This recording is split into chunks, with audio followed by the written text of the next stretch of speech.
Aujourd'hui, nous allons encore réfléchir sur une des paraboles du Seigneur. Qui peut me rappeler la parabole passée? Le mauvais riche et le pauvre Lazare. Merci beaucoup. On va encore continuer avec une autre parabole. Comme je l'ai déjà souligné, les paraboles sont très riches d'enseignements, à l'image des contes, des maximes et des proverbes que nous avons dû comprendre et entendre quand nous étions encore jeunes à côté de nos grands-parents qui ne cessaient d'attirer notre attention sur certains phénomènes qui peuvent gâter le vivre ensemble ou renforcer la cohésion dans la société. La communauté juive n'est pas aussi différente de la communauté africaine. Elle aussi passe par les mêmes procédures pour donner des enseignements clés. Et le Seigneur en profite pour faire de même, afin que les gens saisissent le message de Dieu. Nous allons trouver notre texte dans Luc chapitre 10, les versets 25 à 37. Luc 10, 25 à 37. Un docteur de la loi se leva et dit à Jésus, pour l'éprouver, « Maître, que dois-je faire pour hériter la vie éternelle ?» Jésus lui dit, « Qu'est-il écrit dans la loi? Qui lis-tu » Il répondit, « Tu aimeras le Seigneur ton Dieu de tout ton cœur, de toute ton âme, de toute ta force et de toute ta pensée, et ton prochain comme toi-même. » Tu as bien répondu, lui dit Jésus. Fais cela et tu vivras. Mais lui, voulant se justifier, dit à Jésus, qui est mon prochain? Jésus reprit la parole et dit, un homme descendait de Jérusalem à Jéricho. Il tomba au milieu des brigands qui le dépouillèrent, le chargèrent de coups et s'en allèrent, les laissant à demi morts. Un sacrificateur qui par hasard descendait par le même chemin, ayant vu cet homme, passa outre. Un lévite qui arriva aussi dans ce lieu, l'ayant vu, passa outre. Mais un Samaritain qui voyageait, étant venu là, fut ému de compassion lorsqu'il le vit. Il s'approcha et banda ses plaies en y versant de l'huile et du vin. Puis il le mit sur sa propre monture, le conduisit à une hôtellerie et prit soin de lui. Le lendemain, il tira 2 deniers, les donna à l'hôte et dit, « Aie soin de lui, et ce que tu dépenseras de plus, je te le rendrai à son retour. » Lequel de ces 3 te semble avoir été le prochain de celui qui était tombé au milieu des brigands? Verset 37, c'est celui qui a exercé la miséricorde envers lui, répondit le docteur de la loi. Et Jésus lui dit, va et toi fais de même. Seigneur, donne-nous à te comprendre, à saisir l'enseignement que tu veux nous donner aujourd'hui et aussi que nous ayons le courage et la volonté affichée de mettre en pratique ce que tu nous donnes. Nous t'avons prié au nom de Jésus-Christ. Amen. Le dimanche passé, parlant du mauvais riche et du pauvre Lazare, j'ai attiré votre attention sur l'utilisation des biens et services et même de la santé que le Seigneur nous accorde. À savoir qu'il y a un temps pour tout, nous dit l'Ecclésiaste. Il y a un temps pour tout. Il y a eu un moment où vous pouvez vous donner à toutes les activités, à tous les exercices physiques, sans problème. Mais aujourd'hui, avec le poids de l'âge, avec les maladies, cela n'est plus possible. Malheureusement, le cœur reste encore très jeune, mais le corps est fatigué. On a envie de faire beaucoup de choses, mais on ne peut plus, parce qu'on a laissé filer le temps. Et avant que ces jours n'arrivent, mettons-nous au service du Maître et donnons-nous tout volontiers à son travail. Ne remettez pas à plus tard ce que vous pouvez faire aujourd'hui. Il est encore temps. Après cette réflexion et dans le même sens, nous allons nous pencher sur une autre parabole, celle dite du bon samaritain, qui est en fait une réponse que le Seigneur donne à une question qui lui a été posée. Qui est mon prochain pour que je puisse l'aimer de tout mon cœur? Tel est le sens de notre message aujourd'hui. Qui est mon prochain pour que je puisse m'investir? Qui est mon prochain pour que je puisse avoir compassion, au mieux exercer la miséricorde envers lui. Au verset 25, il y a un docteur de la loi qui s'approche de Jésus-Christ pour l'éprouver, non pas pour chercher à comprendre, non pas pour être enseigné, non pas pour être éduqué, mais pour l'éprouver. Parce que rappelez-vous que pendant ces 3 ans de ministère, ces gens chercheront par tous les moyens comment nuire à Jésus-Christ. Et c'est avec cet esprit qu'il s'approche de Jésus et prononce un mot, rabbi, maître. Que dois-je faire pour hériter la vie éternelle? Aujourd'hui, le problème ne se pose pas en ces termes-là, parce que Christ est mort et ressuscité, et crois en Jésus-Christ et tu seras sauvé. Crois au Seigneur Jésus-Christ et tu seras sauvé. Mais nous sommes à un point où Christ n'est pas encore mort, où on est en train de vivre dans le bas judaïsme et que les lois de Moïse font force de loi. C'est pour cela que Jésus se tourne vers lui en tant que docteur de la loi, lui pose une question essentielle. Tu es docteur de la loi, donc tu es censé connaître la loi. Qu'est-il écrit dans cette loi que tu connais tant? Peut-être même que tu enseignes.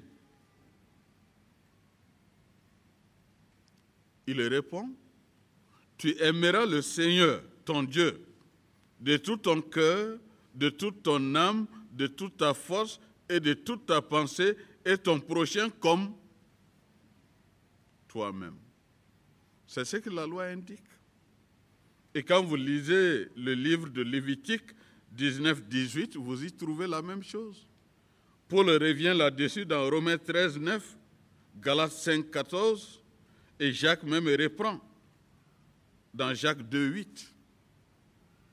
Qui est et prends soin de ton prochain. aimer son prochain comme toi-même. Et Jésus le regarde avec admiration, parce qu'il a bien répondu. C'est ce qu'il voulait entendre, et ça lui a été rendu. Et en retour, Jésus lui dit, fais cela, et tu vivras. C'est aussi simple que ça. Tu as déjà ça dans la tête. Une connaissance intellectuelle, ça ne suffit pas. Il faut que cela descende dans ton cœur pour que cela te pousse à des actions. Lesquelles actions permettront de montrer la manière dont Dieu t'a façonné et préparé pour son royaume. Quand on pense que tout était fini et que tout a été dit, le docteur revient en force, voulant se justifier. Il va demander à Jésus, dans tout ça le problème, qui est mon prochain? Qui est mon prochain? C'est à partir de cette question essentielle que Jésus raconte notre parabole. Et quand nous regardons un peu cette parabole, Jésus met en exergue pour que ses idées soient comprises et que la leçon qu'il veut donner soit saisie.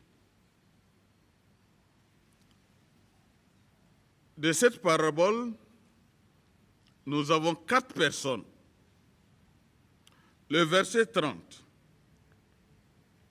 Un homme descendait de Jérusalem à Jéricho. Il tomba au milieu des brigands qui le dépouillèrent, le chargèrent de coups et s'en allèrent, le laissant à demi mort.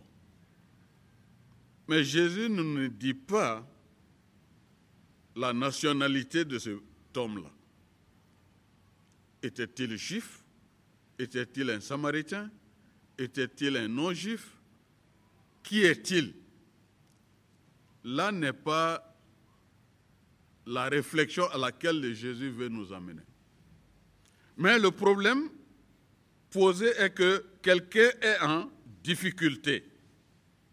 Un voyageur qui tombe entre les mains des brigands, qui le dépouillent, le chargèrent de coups et s'en allèrent, le laissant à demi-mort. Donc c'est quelqu'un qui a besoin d'une assistance. C'est quelqu'un qui a besoin d'être aidé.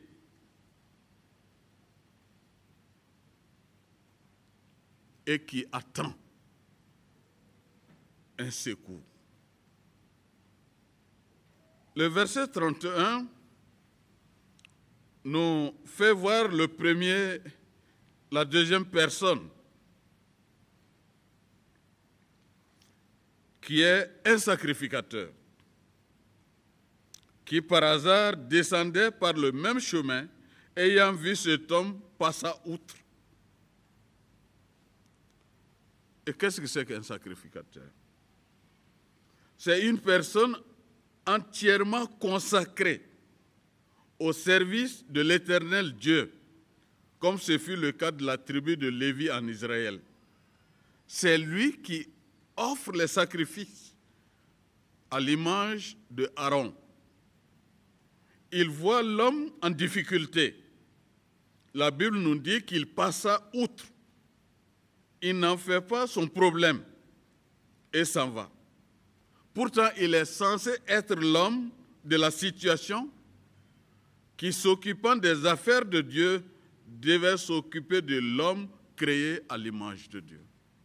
C'est là où il y a un paradoxe. Le sacrificateur, quand on a des problèmes avec Dieu, quand on n'est pas à l'aise, on a dû commettre quelque chose que Dieu n'agrée pas. Pour avoir le pardon de Dieu, c'est au sacrificateur qu'on s'adresse. C'est lui qui fait les sacrifices pour que Dieu agrée ce sacrifice et nous pardonne. Il est l'intermédiaire immédiat entre Dieu et les hommes pour qu'ils aient la paix. Mais voilà cet homme qui vient, trouve un autre semblable en difficulté, ne le regarde même pas assez, mais passe outre. Et le texte prend le soin de nous dire qu'il l'a bien vu, mais il passa outre. Et la troisième personne, c'est un lévite qui arriva aussi dans ce lieu. L'ayant vu, passa aussi outre. Les Lévites portaient l'arche de l'Alliance en terre israélite jusqu'à la construction du temple. Et avec la construction du temple, c'est eux qui officiaient dans divers sanctuaires. C'est eux qui assistaient les gens et les aidaient à pouvoir communier avec Dieu. Les Lévites étaient aussi préposés pour veiller sur le trésor de la maison de Dieu et des saints, pour qu'ils soient pourvus à leurs biens matériels et financiers. Les Israélites devaient leur donner la dîme des récoltes, selon Nombre chapitre 18, les versets 2 à 24. Donc, lui, c'est un associé du sacrificateur, un homme mis à part pour les bienfaits et le bien-être des hommes et des femmes. Lui aussi arrive, il ne fait pas différemment que son patron, et la Bible dit, l'ayant vu, donc il a vu, passa outre. Oui, notre frère blessé reste sans assistance. Et le problème continue. Mais le verset 33, commence par une expression. Mais, j'ai toujours attiré votre attention sur des petites particules de ce genre. Quand l'expression « mais » vient, ça veut dire que ce qui va être dit n'est plus en phase avec ce qui a été dit. Soit que ça va à l'encontre de ce qui a été dit, ou que ça fait mieux plus que ce qui a été fait. Mais un Samaritain qui voyageait, lui c'est un voyageur. Il arrive sur les lieux. Qu'est-ce que c'est qu'un Samaritain? Quand vous lisez 2 Rois chapitre 17, les versets 24 à 41, vous comprendrez mieux pourquoi les Israélites n'avaient aucune considération pour les Samaritains. Pour résumer le texte, avec l'exil babylonien, quand les Israélites vont aller à Babylone, ils seront remplacés par d'autres nations qui ont leur manière d'adorer leur divinité. Et eux vont amener ça en Israël. Et non seulement ils vont amener ça, mais quand ils se sont adonnés à ces pratiques de leur divinité, la colère de Dieu s'est abattue sur eux. Et quand le roi a été avisé, on leur a envoyé quelqu'un pour les aider à mieux pratiquer la religion juive. Mais ils ont mélangé les deux. D'un côté, ils font avec les pratiques juives, mais de l'autre côté, ils continuent avec ce qu'ils ont apporté en Israël. C'est comme ça qu'après l'exil, quand les Juifs sont revenus, on regardait ce peuple-là d'une manière difficile et les considérait comme des mécréants, des gens qui ne connaissent pas Dieu, des gens impurs, et il n'avait aucune relation avec les Samaritains. Et quand un Juif voyageait de Jérusalem, il préférait contourner là où se trouve la Samarie pour aller dans sa direction que de traverser la Samarie. C'est pour cela que, curieusement, Jésus, avec ses disciples, traverse la Sa et s'arrête à un puits où il va rencontrer la femme samaritaine. Ça, ce n'était pas une logique. Et de par ce geste, Jésus venait de briser une barrière, montrant que ces gens aussi ont besoin de l'Évangile. C'est justement face à cette situation samaritain-juif que cet homme arrive. Et va faire des actions. Mais à chaque fois que je lis ces textes, j'ai fait une autre réflexion. Est-ce que le sacrificateur là allait avoir les mêmes réactions si c'était un autre sacrificateur qui était en difficulté? Je ne pense pas. Est-ce que le Lévite allait avoir la même réaction si c'était un Lévite qui était en difficulté? Je ne pense pas.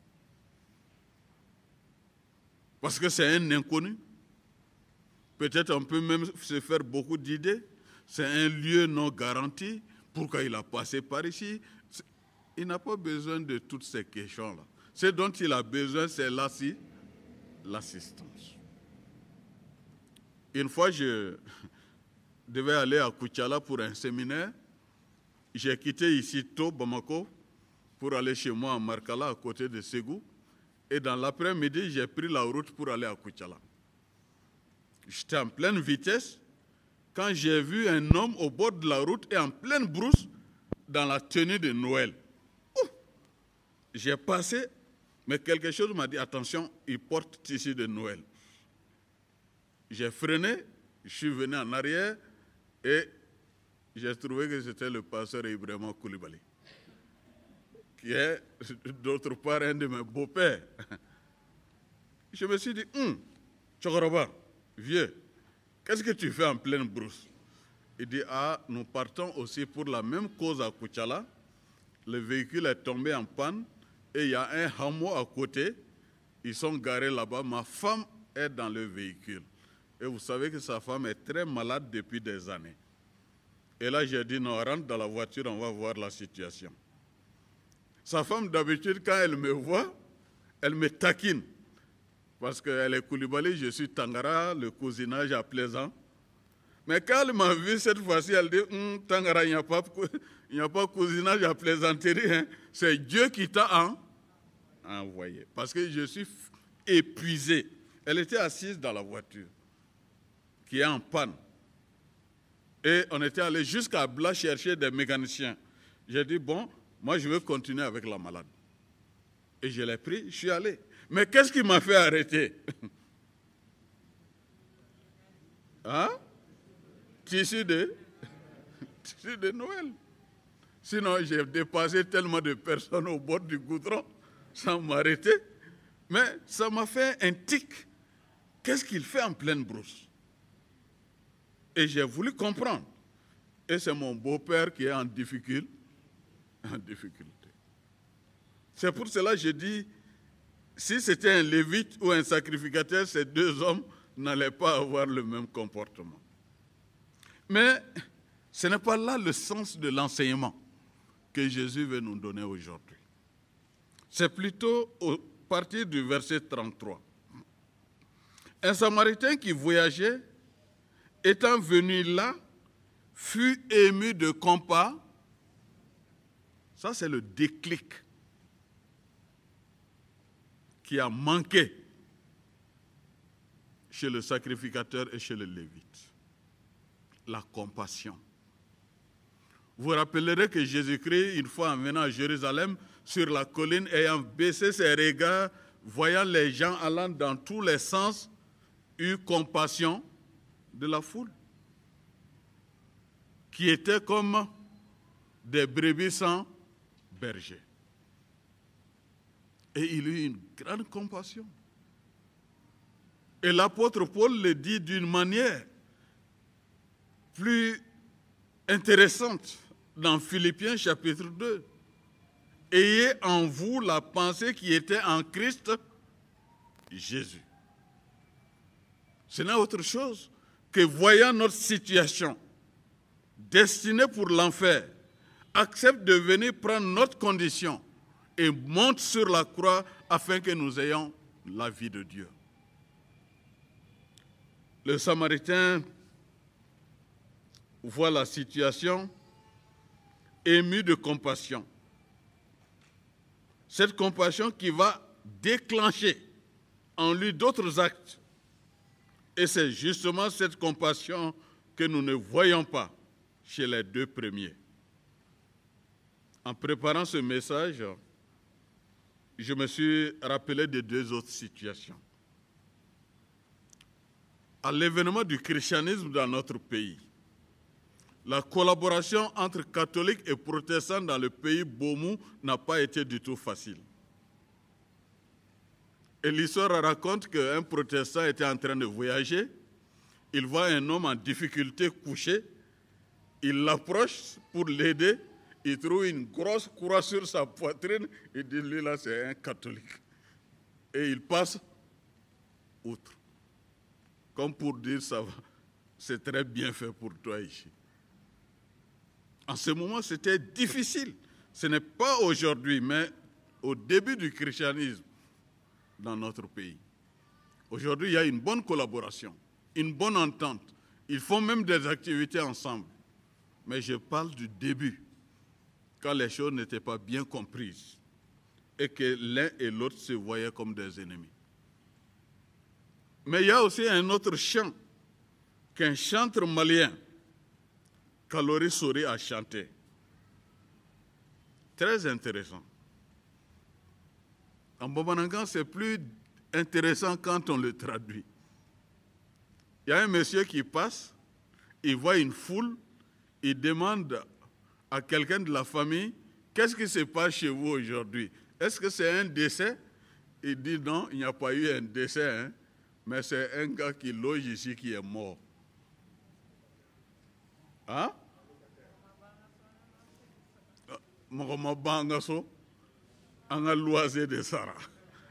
C'est pour cela que c'est plus intéressant en Bamanankan. John Sarao Kaso, Mogoma Sangaso, Anga loisé de Dron, Anga loisé de Dron et Sara. Seul le locataire, celui qui loge ici, qui paye pour loger, c'est celui qui est mort. Sinon, personne n'est mort chez nous. Mes amis, vous qui logez, voilà comment est-ce qu'on vous regarde. On ne vous place même pas au niveau des humains. Et Kalori Sori disait cela pour attirer notre attention, pour que nous puissions nous traiter comme des humains et que nous puissions nous servir mutuellement. Quelle triste réalité! La compassion va déclencher chez le Samaritain un sacrifice à consentir. Et quel est le sacrifice qu'il va consentir? Verset 34. Parce qu'il a eu compassion, il ne passe pas outre, mais il s'approcha. Et banda ses plaies en y versant quoi? De l'huile et du vin. J'ai dit qu'il ouvre sa pharmacie. Ce qu'il a payé pour sa santé, pour s'entretenir, pour s'aider. Voyant un autre en difficulté, il prend la même chose qu'il avait achetée pour lui-même pour venir au secours de l'homme en difficulté. Je me suis dit, mais si lui-même venait avoir tout de suite des problèmes, qu'est-ce qu'il allait faire? Il a toujours utilisé, il vient de tout utiliser sur quelqu'un qui ne connaît même pas, mais qui a besoin de son service. Et qu'est-ce qu'il fait encore? Il est mis aussi sur sa propre mont et va marcher à pied. Parce que la monture n'était qu'un animal à l'époque. Il préfère marcher à pied. Celui qui est malade là a plus besoin de la monture que lui. Et il lui cède sa monture. Qu'est-ce qui a déclenché cela? La compassion. C'est pour cela que Paul dit, ayez en vous la compassion qui était en Christ Jésus. Mieux, il les conduit à l'hôtellerie, l'hôtel qu'on doit payer, et pris soin de lui. Le lendemain, qu'est-ce qu'il va faire encore? Il tira 2 deniers, les donna à l'hôte et dit, aie soin de lui, et ce que tu dépenses de plus, je te le rendrai à mon retour. Non seulement sa pharmacie, il l'ouvre, mais il ouvre aussi son porte-monnaie. Il engage des frais pour le bonheur de celui qui ne connaît même pas, mais qui a besoin de son assistance. Dieu a permis que lui ait ces choses et qu'il est en train de mettre au service de quelqu'un qui est dans le besoin. Et Jésus, après avoir raconté cette histoire, va demander au docteur de la loi, lequel de ces 3 te semble avoir été le prochain de celui qui était tombé au milieu des brigands? Parce que c'est la question que tu m'as posée. Qui est mon prochain? Maintenant que je t'ai raconté cette histoire, 3 personnes qui ont vu un homme en difficulté, dis-moi maintenant, de ces 3 personnes, qui est celui qui mérite ta considération? Lequel de ces 3 semble avoir été le prochain de celui qui était tombé au milieu des brigands? Verset 37, c'est celui qui a exercé la miséricorde envers lui. Il ne dit pas le Samaritain, hein? Il ne va pas prononcer ce mot-là. C'est un juif. Celui qui a exercé miséricorde n'est autre chose que le Samaritain. Et Jésus de conclure, va et toi, fais de même. Oui, mes amis, c'est pas facile. C'est pas facile. Avoir la compassion de Christ. C'est vrai que nous avons accepté Jésus-Christ dans notre vie. De par cette acceptation, quelque chose en principe doit changer. Comme l'apôtre Paul aimait à le dire dans ses évangiles, dans ses épîtres, pardon. Chaque jour qui passe, s'approcher de la posture de Jésus-Christ. C'est comme les mathématiciens le disent, tendre vers l'infini. On ne touche pas, mais on tend. Tendre vers le Christ. Même si nous ne pouvons pas être comme Christ, que nous tendons vers cela. Au point qu'à un moment donné, on a l'impression qu'on le touche. Oui. Je me suis aussi rappelé d'une famille, pour ceux qui sont allés à Markala, Kirango, chez M. C. À côté, il y a une famille où il y avait un marabout avec ses talibés. Et eux nous regardaient comme des mécréants. Bien que nos familles étaient collées là, il n'y avait aucune relation entre nous. Même tu les salues souvent, ils ne te répondent pas. Mais voilà qu'il avait un grand hangar. Et après les récoltes, il avait surchargé de tiges de mil et de tiges de haricots et autres, jusqu'au niveau vraiment très haut. Et voilà, à midi, vers 13h, pardon, il était en train de manger avec ses talibés. Et à un moment donné, nous aussi, on était en train de manger et on a entendu un grand bruit. Vrou. La femme de Papa C s'est levée et a demandé à sa femme du marabout qui était sur le puits, « Maman, est-ce qu'il y a quelqu'un sous le hangar ?» Il dit, « Il y a mon mari là-dessous. » Et la femme de C s'est mise à crier. Elle est sortie dans la rue en criant, venez, venez, venez. Et je ne sais pas comment est-ce que Paul a fait, Paul Poudjougou, qui était là, un mur qui était presque au niveau de la terrasse, très haut, plus de 2 mètres, il a pu enjamber le mur et est descendu directement où se trouvait le marabout. Il l'a soutiré et il est resté en vie. Mais après cet événement-là, les 2 familles sont devenues amies. Qu'est-ce qui nous a poussé à ça? La compassion. Sinon, on aurait dit ça vaut mieux pour lui comme ça. Non. C'est notre voisin. C'est notre prochain. Il est en difficulté. Il risque de mourir. Il faut le secourir. Et il a pu enjamber ce mur de plus de 2 mètres pour sauver cet homme en difficulté.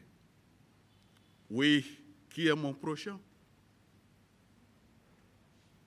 Cette femme, je pense que c'est le frère Adama qui nous a dit ça lors d'un de ses messages, qui est venu dans l'église, c'était pour se convertir. Mais après le message, il a approché le pasteur pour dire vraiment je veux me convertir. Le pasteur était très content. Si ce n'est pas Adama, ça doit être Emma, je ne sais plus qui. Mais la femme a dit ce n'est pas le message, c'était vraiment bon. Mais ce n'est pas ce message qui m'a amené à Christ. J'ai une voisine qui est chrétienne et superbe. Elle supporte tout. Elle assiste tout le monde. Quoi que tu lui fasses, elle reste toujours intègre et la même. Et j'ai voulu connaître son secret. Elle m'a dit, j'ai donné ma vie à Jésus-Christ. Et à cause de cela, je suis venu pour être comme cette femme en donnant aussi ma vie à Jésus. Mes amis, combien de personnes vont venir aujourd'hui à cause de votre comportement, à cause de votre manière de vivre, à cause de votre manière de manifester la compassion qui était en Christ Jésus. Oui, comme je le disais, les versets 35 et 36 est en sorte une conclusion qui nous dit « Va et fais de même ». Mes chers amis, cette parabole, pourquoi je l'évoque ce matin? J'ai voulu tout simplement attirer votre attention pour vous dire s'il le faut que nous sommes co-héritiers avec Jésus-Christ. Par le fait que nous sommes morts avec lui, ressuscités avec lui. Si nous vivons, nous ne vivons que pour lui. Nous sommes co-héritiers avec Jésus-Christ. Et nous devons avoir la compassion que lui a toujours eue pour les hommes et les femmes qu'il a rencontrés dans sa société. Et nous devons avoir les mêmes compassions, mes amis. Cette compassion doit nous pousser à l'action envers ceux qui ont besoin de notre soutien. Oui, envers ceux qui n'ont pas encore connu Jésus-Christ, pour leur faire éviter le pire, l'enfer. Cette compassion nous pousse à regarder notre prochain, qui est d'abord notre femme ou notre mari, nos enfants ou nos parents, les membres de notre congrégation, les filles et les fils de notre pays, enfin toute la créature de Dieu, surtout les peuples non attendus. En d'autres termes, chaque fois que le Seigneur nous met quelqu'un sur notre voie et que nous pouvons faire quelque chose de bien, faisons-le, sans espérer avoir quelque chose en retour.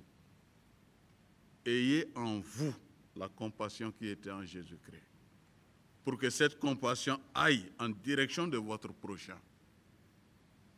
Que cela commence dans votre Jérusalem, dans votre famille, avec votre époux ou épouse, avec vos enfants ou avec vos parents, et qu'après cela découle au dehors, vos voisins les plus immédiats, le quartier, le village ou la ville, le pays où vous êtes ou le continent sur lequel vous vivez, et ensuite s'ouvrir jusqu'aux extrémités de la terre.